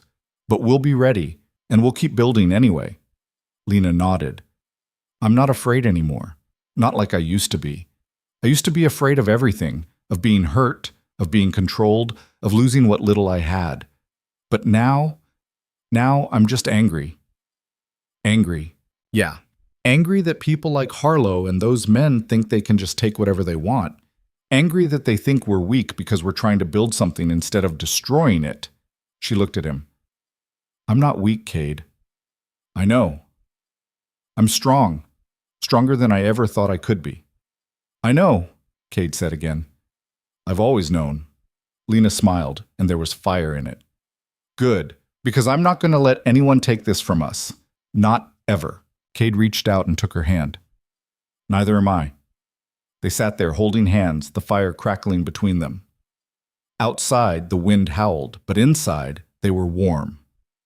November brought the first real snow. It was lighter than the previous year, more manageable. Cade and Lena worked together to keep the animals fed and the cabin warm. They'd stockpiled enough firewood to last through the worst of it, and the root cellar was full. One evening, Lena was cooking stew when she said, I've been thinking about next year. Yeah. I want to expand the garden, maybe double the size, and I want to get a cow. Maybe 2. Cade raised an eyebrow. Ambitious. We can do it. We've proven that. A cow's expensive. I know, but we could trade for one. Use some of the surplus from the harvest. Cade thought about it. It's a lot of work. Everything worth doing is a lot of work, he smiled. You sound like me. Maybe you're rubbing off on me. Is that a good thing? Lena walked over and kissed him. Yeah, it is. They ate dinner together, talking about their plans for the spring. More land to clear, more crops to plant, maybe even a small barn to house the cow Lena was determined to get. It was a future, a real one. And for the first time in his life, Cade wasn't afraid to want it. That night, as they lay in bed, Lena said, "Do you ever think about where we'd be if we hadn't met?" "Sometimes." Where do you think you'd be? Cade thought about it. Probably still alone, still drifting, still trying to forget. And me? Probably still in that town, still scared, still trapped. Lena was quiet for a moment. Then she said, "I'm glad we met." "Me too." She rolled over to face him, her eyes searching his in the dim light. "I love you, Cade. I know I've said it before, but I need you to know how much I mean it. You gave me my life back. You gave me a reason to fight." Cade cupped her face in his hand. "You gave me the same thing. I was dead inside before I met you, just going through the motions. You made me want to live again." Lena's eyes filled with tears, but she was smiling. "We saved each other." "Yeah, we did." They kissed, slow and deep, and for a while the world outside didn't exist. There was only them, tangled together in the warmth of their bed, in the home they'd built, in the life they'd fought for. December was brutal. The snow piled up, the temperatures dropped, and the wind howled day and night. But Cade and Lena were ready. They'd learned from the previous winter, and this time they weren't just surviving. They were living. They spent the long evenings by the fire, talking about everything and nothing. Lena taught herself to knit, making scarves and mittens from yarn she'd traded for in the fall. Cade carved small figures from wood, animals mostly, for Lena to keep on the mantle. One night as they sat together, Lena said, "Do you think we'll have children someday?" Cade looked at her, surprised. "You want children?" "Maybe. Someday. When things are more settled." Cade thought about it. The idea of a child running around the cabin, filling it with noise and laughter, was both terrifying and wonderful. "Yeah," he said. "Maybe someday."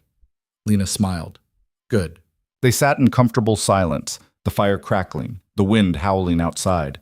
And Cade thought about how far they'd come, how much they'd built, how much they still had to build. It wasn't perfect. Nothing ever was. But it was theirs. And that was enough. The winter finally broke in late February. The snow melted slowly, revealing the land beneath, muddy and raw, but alive. The creek swelled with runoff, and the first birds returned, their songs filling the air. Cade and Lena emerged from the cabin like people waking from a long sleep. They surveyed the land, making plans, dreaming dreams. "We made it," Lena said. "We did. Another winter, another year. And we'll make the next one too." Lena took his hand, squeezing tight. "Yeah, we will." They stood there, looking out at the land they'd claimed, the life they'd built. It wasn't easy. It never would be. But they'd proven they could do hard things. They'd proven they could survive anything as long as they had each other. And that was the only proof they needed. One evening in early March, as the sun set over the mountains, Cade and Lena sat outside the cabin watching the sky turn gold and pink. "I've been thinking," Lena said. "About what?" "About how much has changed. A year ago, I was nobody.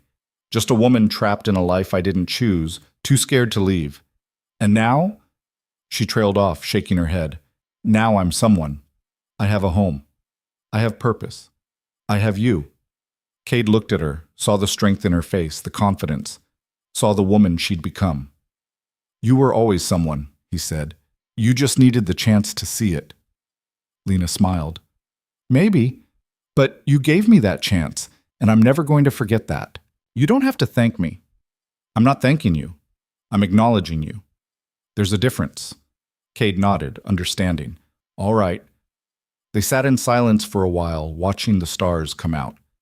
Then Lena said, "I want to build something permanent, something that lasts beyond us. A legacy." "Like what?" "I don't know yet, but something. Something that proves we were here, that we mattered." Cade thought about it. Thought about the land, the cabin, the crops. Thought about the life they were building, day by day, season by season. "We already are, he said. "Everything we've built. It's a legacy. And we're just getting started. Lena leaned her head on his shoulder, and Cade wrapped his arm around her, holding her close. They sat there as the night deepened, the stars bright overhead, the land quiet around them. And for the first time in either of their lives, they felt like they'd found what they'd been searching for. Not just survival, not just safety. Home. Spring arrived with a vengeance that year, as if trying to make up for the harsh winter that had preceded it. The snow melted fast, too fast, turning the creek into a raging torrent and the land into a muddy mess. But Cade and Lena didn't complain. They welcomed the chaos, the noise, the promise of growth that came with it. They started early, working from first light until their hands were too tired to hold the tools. The garden needed to be expanded, just like Lena had planned. They cleared more land, pulled out rocks, turned the soil until it was ready for planting. One morning in late March, Lena was on her knees in the dirt, marking rows with stakes, when she suddenly sat back on her heels and pressed her hand to her stomach. Cade looked up from where he was repairing the fence. "You all right?" "Yeah, just felt strange for a second." "Strange how?" Lena shook her head. "I don't know, probably just hungry. I didn't eat much this morning." Cade walked over and pulled her to her feet. "Take a break. You've been working too hard." "So have you. I'm used to it." "So am I now," Lena said, but she didn't argue. She walked back to the cabin and sat on the porch steps, watching Cade work. But the strange feeling didn't go away. It persisted over the next few days, accompanied by a weariness that seemed to settle into her bones. She didn't say anything to Cade at first, didn't want to worry him, but by the end of the week, she couldn't ignore it anymore. One evening, as they sat by the fire after dinner, Lena said, "Cade, I need to tell you something." He looked up from the piece of wood he was carving. "What is it?" "I think—" She paused, choosing her words carefully. "I think I might be pregnant." Cade went very still. The knife in his hand stopped moving. "You sure?" "No, but I'm late, and I've been feeling sick in the mornings, and tired all the time." She looked at him, her eyes searching his face. "I know we talked about children, but I didn't think it would happen so soon." Cade set the knife down. He stared at the fire for a long moment, his expression unreadable. Then he turned to her. "How do you feel about it?" he asked. "Scared," Lena admitted. "Terrified, actually. We're barely making it as it is. How are we supposed to take care of a baby? The same way we've taken care of everything else, one day at a time." "That's easy to say. I know, but it's the truth." He reached out and took her hand. "Are you happy about it? Even a little?" Lena thought about it. Was she happy? She was terrified, overwhelmed, uncertain. But beneath all of that, there was something else, something warm and cautiously hopeful. "Yeah," she said quietly. "I think I am." Cade smiled, and it was genuine, reaching all the way to his eyes. "Then we'll figure it out, together." Lena squeezed his hand, her own smile trembling at the edges. "You're not scared?" "I'm scared as hell. But I'm also, I don't know, excited, maybe. The idea of a kid running around here, learning to work the land, having a life that's better than what either of us had." He trailed off, shaking his head. "Yeah, I'm excited." Lena felt tears prick her eyes. "I love you. I love you too." They sat there holding hands, letting the reality of it sink in. They were going to be parents. In a few months, there would be a baby in this cabin, a new life that depended entirely on them. It was terrifying, but it was also the most hopeful thing either of them had ever faced. The next few months were a blur of preparation and worry. Lena's belly grew slowly at first, then more noticeably as spring turned to summer. She worked as long as she could, refusing to slow down despite Cade's protests. But eventually, the work became too hard, and she had to step back, focusing on lighter tasks while Cade took on the heavy labor. It frustrated her. She hated feeling useless, hated watching Cade do twice the work while she sat and mended clothes or prepared meals. But he never complained, never made her feel like a burden. "You're growing a person," he said one afternoon when she'd snapped at him out of frustration. "That's harder than anything I'm doing." "It doesn't feel that way." "Well, it is. So stop being so hard on yourself." Lena wanted to argue, but she was too tired. So she just nodded and went back to her mending, trying to ignore the ache in her lower back and the constant exhaustion that seemed to follow her everywhere. One evening in early June, as they sat outside watching the sunset, Lena said, What if I'm not a good mother? Cade looked at her. What? What if I don't know how to do it? What if I mess up or hurt the baby or... Lena, stop. I'm serious, Cade. I didn't have a mother growing up. Not for long, anyway. I don't know what I'm doing. Cade reached out and took her hand. Nobody knows what they're doing. Everyone just figures it out as they go. That's not very comforting. Maybe not, but it's the truth. You think I know how to be a father? I don't. But I'm going to try anyway, and so are you, and we're going to make mistakes, probably a lot of them. But we'll also do some things right, and that'll have to be enough. Lena looked at him, saw the certainty in his face, the strength, and she felt some of her fear ease just a little. Okay, she said. Okay. By July, Lena's belly was round and heavy, and moving had become a chore. She spent most of her days inside the cabin, preparing for the baby's arrival. She sewed tiny clothes from scraps of fabric, made blankets from old shirts, carved out a small corner of the cabin where a cradle would go. Cade built the cradle himself, working on it every evening after the day's labor was done. It was simple but sturdy, made from pine he'd cut and sanded smooth. When he finished, he showed it to Lena, and she cried. It's perfect, she said, running her hand over the wood. It's rough. I'm no carpenter. It's perfect, she said again more firmly. Our baby is going to sleep in something you made with your own hands. That's perfect. Cade looked at her, saw the tears streaming down her face, and pulled her into his arms. You're going to be a great mother. You think so? I know so. Lena buried her face in his chest, letting herself cry.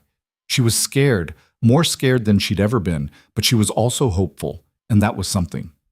The baby came in late August, on a night when the air was thick and hot and the sky was clear. Lena had been feeling off all day, a dull ache in her back that wouldn't go away. By evening, the ache had turned into sharp pains that took her breath away. Cade, she said, her voice tight. He was at her side in an instant. What is it? The baby. I think it's coming. Cade's face went pale. Now? Now. He helped her to the bed, his hands shaking slightly. He'd prepared for this, read everything he could find about childbirth, gathered supplies. But now that it was actually happening, he felt utterly unprepared. What do you need? He asked. Water, clean cloths, and just stay with me. I'm not going anywhere. The labor was long and brutal. Lena screamed, cried, cursed Cade's name more than once. He held her hand, wiped her forehead, murmured words of encouragement that felt inadequate but were all he had to give. Hours passed. The night deepened. And then, just before dawn, a new sound filled the cabin. A baby's cry. Cade stared down at the tiny, squirming thing in his hands, his mind struggling to comprehend what he was seeing. A baby. His baby. Is it... Lena's voice was weak, exhausted. Is it okay? Yeah, Cade said, his voice breaking. It's a girl. And she's perfect. He cleaned the baby gently, wrapped her in a blanket, and placed her in Lena's arms. Lena looked down at her daughter, tears streaming down her face, and Cade saw something transform in her expression. The fear, the doubt, it was still there, but it was overshadowed by something stronger. Love. Hi, baby, Lena whispered. I'm your mama. The baby stopped crying, her tiny eyes trying to focus. Cade sat beside Lena on the bed, his arm around her shoulders, and together they stared at the miracle they'd created.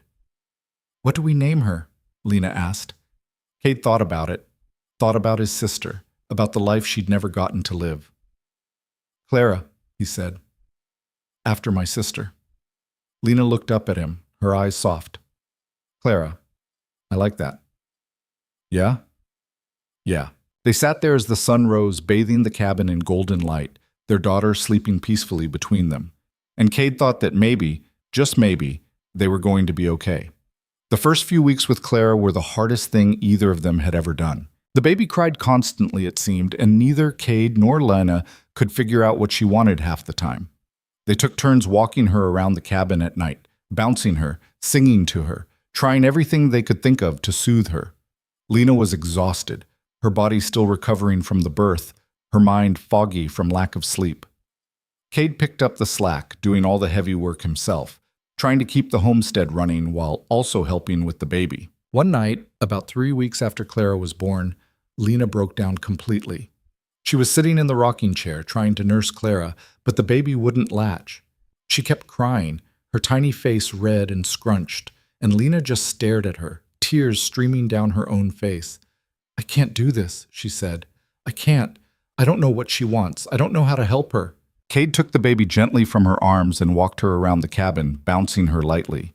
After a few minutes, Clara's cries quieted to whimpers, then stopped altogether. She looked up at Cade with wide, dark eyes, and he felt his heart squeeze.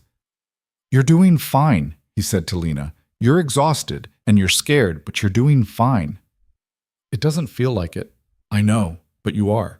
She's alive, she's healthy, you're keeping her safe, that's all that matters." Lena wiped her eyes. "What if I'm not enough?" "You are. And even if you're not, I'm here. We're doing this together, remember?" Lena nodded, but she still looked uncertain. Cade handed Clara back to her, and this time the baby latched without a problem. Lena let out a shaky breath, relief washing over her face. "See?" Cade said. "You've got this." Slowly, things got easier. Clara started sleeping for longer stretches at night. She cried less, smiled more. Lena's confidence grew, and the fear that had plagued her started to fade. By October, they'd fallen into a rhythm. Lena handled most of the baby care, while Cade managed the homestead. They worked together in the evenings, Clara sleeping in her cradle or lying on a blanket nearby, watching them with curious eyes. One afternoon, Cade was repairing the chicken coop when he heard Lena laugh. He looked up to see her sitting on the porch, Clara in her lap, making silly faces at the baby. Clara was giggling, her whole body shaking with delight. Cade felt something warm settle in his chest. This was what he'd been fighting for. This moment, right here, his family, safe and happy, building a life together. He walked over and sat beside them. "What's so funny?" "Everything," Lena said, still smiling. "Just everything." Cade leaned over and kissed her, then kissed Clara's forehead. "Yeah, everything." Winter came again, but this time it felt different. They had a child to protect now, a reason to work even harder, to be even more careful. Cade reinforced the cabin, made sure they had enough firewood to last twice as long as they needed. Lena kept Clara warm and fed, singing to her, telling her stories, filling the cabin with a kind of warmth that had nothing to do with the fire. One night in December, as they sat by the hearth, Clara asleep in her cradle, Lena said, "Do you ever think about how different our lives could have been?" "Sometimes," Cade admitted. "Why?" "I was thinking about that town, about Harlow, about the woman I was back then." She paused. "If you hadn't shown up that day, I'd probably still be there. Or dead. I don't know which would have been worse." Cade looked at her. "But I did show up. And you're here. That's what matters." "I know, but sometimes I think about how close I came to never having this. Never having you, or Clara, or this life. It scares me." "Don't think about it." "I can't help it." Cade reached out and took her hand. "Then think about this instead. You're here, you're safe, you're loved, and you're building something that's yours. That's all that matters." Lena squeezed his hand, her eyes glistening. "You're right. I'm just being silly." "You're not silly. You're human." She smiled. "Yeah, I guess I am." They sat in comfortable silence, watching the fire, listening to Clara's soft breathing. And Cade thought about how far they'd come, how much they'd survived, how much they'd built. It wasn't perfect. Nothing ever was. But it was theirs. And that made it worth everything. By the time Clara turned 6 months old, spring had returned once again. The snow melted, the creek thawed, and the land came alive with green. Lena was back to working the garden, Clara strapped to her chest in a sling Cade had fashioned from old fabric. The baby watched everything with wide, curious eyes, taking in the world around her. "She's going to grow up strong," Lena said one afternoon. "Out here, working the land, learning to survive. She's going to have a better life than we did." "Yeah," Cade agreed. "She will. I want her to know she can do anything, be anything, that she doesn't have to be afraid." "She won't be. Not with you as her mother." Lena smiled. "Not with you as her father, either." They worked together, side by side, building the life they'd dreamed of. The garden expanded. They got the cow Lena had wanted, then another. They built a small barn, rough but functional. They cleared more land, planted more crops. And through it all, Clara grew. She learned to sit up, then to crawl, then to pull herself up on the furniture, taking wobbly steps while Lena and Cade watched with a mixture of pride and terror. One evening in late summer, when Clara was almost a year old, Cade was sitting on the porch, watching the sunset, when Lena came out and sat beside him. "I've been thinking," she said. "About what?" "About everything we've built here, this homestead, this life. It's ours, but it's also Clara's. And someday maybe it'll be her children's too. A legacy." Cade looked at her. "That what you want?" "Yeah, I want this place to mean something, to last, to be proof that we were here, that we mattered." "It already is. Lena leaned her head on his shoulder. "I know, but I want to make it even better. I want to keep building, keep growing. I want Clara to be proud of what we did here." "She will be," Cade said. "I'm sure of it." They sat there, watching the sun dip below the mountains, painting the sky in shades of orange and pink. And Cade thought about the future, about Clara growing up on this land, learning to work it, maybe raising her own family here someday. It was a good thought, a hopeful one. The years that followed were both harder and easier than anything that had come before. There were good years when the crops flourished and the animals stayed healthy and money came a little easier. There were bad years when drought killed half the garden, or sickness took some of the livestock, or unexpected expenses left them scrambling. But through it all, Cade and Lena persevered. They worked harder when things were tough, celebrated when things went well, and never stopped building. Clara grew into a bright, curious child with her mother's determination and her father's quiet strength. She learned to feed the chickens, gather eggs, help in the garden. By the time she was 5, she could ride a horse and knew how to set a basic trap. One afternoon when Clara was 6, she came running up to Lena, her face flushed with excitement. "Mama, look what I found!" She held out a handful of wildflowers, their petals bright and cheerful. Lena knelt down and took the flowers, smiling. "These are beautiful, sweetheart. Where'd you find them?" "Down by the creek. Can we plant some in the garden?" "I think that's a wonderful idea."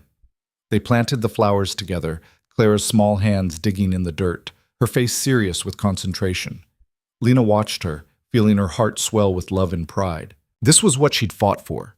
This moment, this life, this child who knew nothing of fear or control or helplessness. Clara was free in a way Lena had never been, and that was worth every hardship, every struggle, every sleepless night. That evening, as they sat around the table for dinner, Clara chattered about her day, her voice animated and full of joy. Cade listened, asking questions, making her laugh. Lena watched them both, feeling a contentment she'd never thought possible. "What are you smiling about?" Cade asked, catching her eye. "Nothing, just this. All of this." Cade reached across the table and took her hand. "Yeah, me too." One autumn, when Clara was 8, a family passed through their land, looking for a place to settle. They were good people, hardworking and honest, and after talking with them, Cade and Lena decided to help them get started. They showed them where to find good land, helped them build a basic shelter, taught them what they knew about surviving in the territory. Within a year, 2 more families had settled nearby, then another. Slowly, a small community began to form, scattered across the valley, but connected by mutual need and shared experience. Lena thrived in it. She organized gatherings, helped new families get on their feet, traded goods and knowledge.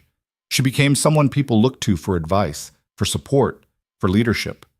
Cade watched her with quiet pride.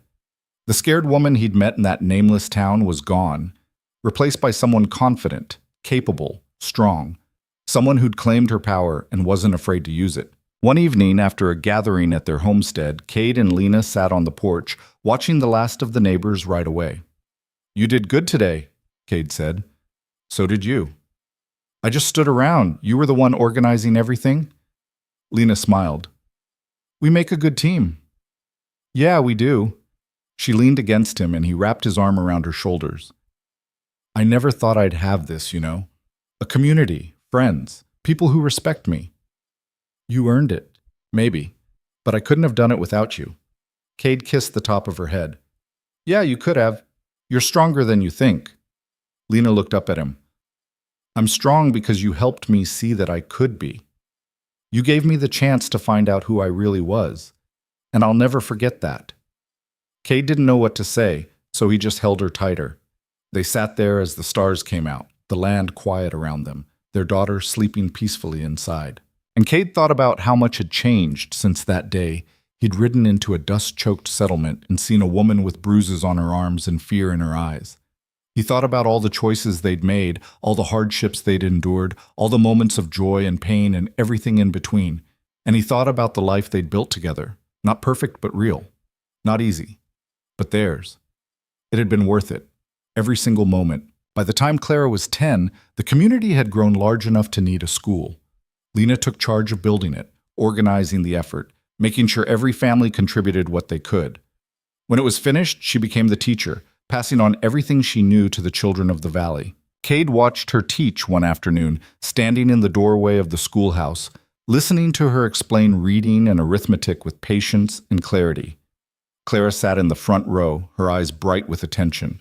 Lena caught his eye and smiled, and Cade felt his chest tighten with love. This was it. This was what they'd fought for. Not just survival, not just safety, but a life worth living. A life with meaning, with purpose, with love. That evening, as they walked home together, Clara running ahead, Lena said, "I've been thinking about writing things down, our story, how we got here, what we built, so Clara knows where she came from." "You think she'll care?" "I think someday she will. And I want her to know the truth. That we weren't perfect, that we made mistakes, but we kept trying anyway. And we built something good." Cade nodded. "All right, then write it down." Lena smiled. "Maybe we can write it together." I'm not good with words. "Yes, you are. You just don't talk much." Cade laughed. "Fair point." They walked in comfortable silence, Clara's laughter echoing ahead of them. And Cade thought about the story they'd write, the one they'd lived. A story of survival and hope, and two broken people who'd found each other and built something that mattered. It wasn't a fairy tale. There was no magic, no easy answers, no happily ever after that came without cost. But it was real, and that made it better. The years continued to pass, each one adding another layer to the life they'd built. Clara grew into a strong, capable young woman, much like her mother. She learned everything Cade and Lena had to teach her, then went beyond, finding her own path, her own purpose. When she was 16, she announced she wanted to become a doctor, to help the community in a way her parents hadn't been able to. Cade and Lena supported her, even though it meant she'd have to leave for a while to get proper training. The day she left, Lena cried, holding her daughter tight. "You come back to us," she said. "You hear me? You come back." "I will, Mama. I promise." Cade hugged her too, his throat tight. "We're proud of you." "I know, Papa, and I'm proud of you too, both of you." They watched her ride away, her back straight, her head high, and Lena leaned against Cade, her tears falling freely. "She's going to be amazing," she said. "She already is. I'm going to miss her." "Me too, but she'll be back, and she'll have done something incredible." Lena nodded, wiping her eyes. "Yeah, she will." 3 years later, Clara returned, trained and ready to serve the community as its first real doctor. She set up a practice in the schoolhouse, treating injuries and illnesses with skill and compassion. Cade and Lena watched her work, their hearts full of pride. Their daughter was making a difference, helping people, saving lives. She was everything they'd hoped she'd be and more. One evening, Clara came to visit, and they sat together on the porch, watching the sunset like they had so many times before. "I've been thinking," Clara said, "about what you two did. Building this place, creating this community, it's incredible." "We just did what we had to do," Lena said. "No, you did more than that. You could have just survived, just gotten by, but you built something. Something that's going to last long after you're gone." Cade looked at his daughter, saw the admiration in her eyes, the respect. "That was always the plan." "Well, you succeeded. This community, this life, it's your legacy, and I'm going to do everything I can to protect it and help it grow." Lena reached out and took her daughter's hand. "We know you will, and we're so proud of you." Clara smiled, squeezing her mother's hand. "I love you both. You know that, right?" "We know," Cade said, "and we love you too." They sat there together, 3 generations of strength and determination, watching the sun set over the land they'd claimed, the life they'd built. And Cade thought about how far they'd come. how much they'd survived, how much they'd accomplished. It had been a long journey, full of hardship and pain, and moments when he'd thought they wouldn't make it. But they had. Against all odds, they'd made it. And they'd done more than just survive. They'd thrived. They'd built a life, a community, a legacy. They'd proved that broken people could heal, that scared people could find courage, that two strangers could become family. They'd proved that freedom wasn't just about escaping, it was about choosing to fight, choosing to build, choosing to love. And they'd chosen well. As Cade grew older, his body wearing down from years of hard labor, he found himself reflecting more and more on the life he'd lived. He thought about the war, about his sister, about the guilt and emptiness that had followed him for so long. He thought about the day he'd ridden into that nameless town, planning to pass through without looking back. He thought about Lena, about the courage it had taken for her to leave everything behind and ride into the unknown with a man she didn't know. And he thought about everything that had come after. The struggles, the victories, the moments of joy and pain that had shaped them both into who they'd become. One evening, when he was in his 60s and Lena was sitting beside him on the porch, he said, "I want you to know something." "What's that?" "You saved my life, that day I met you. I didn't know it then, but you did." Lena looked at him, her eyes soft. "You saved mine too." "No, you saved yourself. I just gave you the chance. And you gave yourself a chance too." "We saved each other, Cade. That's how it works." Cade nodded, feeling the truth of it settle into his bones. "Yeah, I guess we did." They sat in silence, watching the sun set over the mountains, over the land they'd claimed and defended and nurtured for decades. "Do you have any regrets?" Lena asked. Cade thought about it. "A few. Things I wish I'd done different, but nothing that matters. What about you?" "Only one," Lena said. "I wish I'd had more time. More years to spend with you, with Clara, with this life. We've had a good run. We have. But I'm greedy. I want more." Cade smiled. "So do I." They held hands, their fingers intertwined, weathered and scarred from years of work, but strong nonetheless. And Cade thought about the future, about Clara and whatever family she might have someday, about the community they'd helped build and the legacy they'd leave behind. It was enough. More than enough. He'd lived a life worth living. He'd loved and been loved. He'd built something that mattered. And when his time came, he'd go knowing he'd done everything he could to make the world a little better, a little kinder, a little more free. That was all anyone could ask for. The end came quietly, as these things often do. Cade passed away in his sleep one winter night, Lena beside him, their hands still clasped together. He was 72 years old, and he'd lived every single one of those years to the fullest. Lena mourned him deeply, her grief a physical thing that threatened to pull her under. But Clara was there, and the community was there, and they held her up when she couldn't stand on her own. She lived another 5 years after Cade's death, spending her days tending the garden, teaching the children, telling stories about the man she'd loved and the life they'd built together.